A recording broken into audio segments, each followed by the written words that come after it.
Bon alors, un autre article pour faire suite du coup au point. Alors Gasly, bon, il est dans la sauce, on l'avait déjà vu là, précédemment avec le nombre de points qu'ils ont, les pilotes. Donc on a vu tout à l'heure que Safnauer, il voulait qu'on rehausse la limite de points. C'est vrai que ça paraît très logique, puisqu'à l'époque, bon, il y avait que 19 courses, et il n'y avait pas de sprint. Et l'année prochaine, donc, normalement 24 courses, ce qui fait jusqu'à 30 sessions de courses. Sachant que tu peux aussi te prendre des pénats en essai libre et en qualif. Bon, il y a moins de risques, certes, mais ça peut arriver quand même. C'est 50% d'occasion de plus de se voir infliger des pénalités, ajoute Gasly. Nous avons des pénalités pour des choses stupides comme dépasser les limites de piste. J'espère vraiment que nous pourrons revoir le système au cours de l'hiver, car je ne crois pas que je serai le seul à avoir des problèmes si nous le gardons ainsi. Et ce serait dommage de voir 4 ou 5 pilotes bannis pour une course et d'avoir un championnat avec des gars qui arrêtent une course. Bah ouais, c'est sûr. Après, ça pourrait être drôle de voir des débutants, ou d'autres pilotes d'ailleurs qui sont pas forcément débutants. Je pense à Ricciardo, à Mick Schumacher, qui pourrait avoir un rôle dans ça. Comment Gasly va-t-il aborder son début de saison? J'essaie de pas y penser parce que je ne me vois pas comme un conducteur stupide ou dangereux. J'essaie de faire attention à tous les points de pénalité stupides que vous perdez avec des procédures ou des trucs comme ça. De ce côté, j'essaierai d'être au top, mais mon approche de la course ne changera pas car elle n'est pas dangereuse. Je suis plutôt d'accord avec ça. Ouais, donc alors il y a 50% de courses en plus, de sessions de course, on va dire.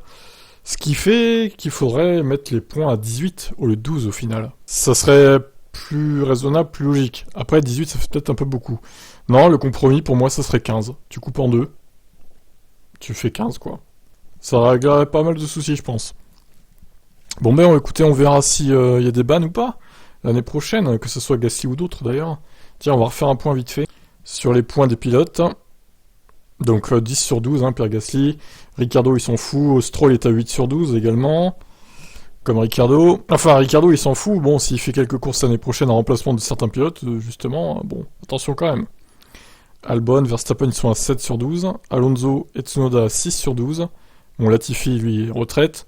Ocon est à 5 sur 12. Russell et Zhou à 4 sur 12. Magnussen, Norris et Mick. Bon, Mick, il s'en fout. À moins qu'il fasse des remplacements aussi. Au final, Mick Schumacher, il s'est beaucoup craché, mais il n'y a pas beaucoup de points de pénal. Perez est à 2 sur 12. Bottas et Leclerc à 1. Et 0 points de pénalité pour De Vries, Hamilton, Hülkenberg et Sainz. Voilà, donc pour l'instant, le plus dangereux c'est pour Pierre Gasly. 10 sur 12, il est dans la sauce, Pierre, sachant qu'il va reprendre ses premiers points, comme on avait vu, à partir de l'Espagne seulement. Enfin, à partir du 22 mai 2023, on va dire, puisque c'est au bout d'un an.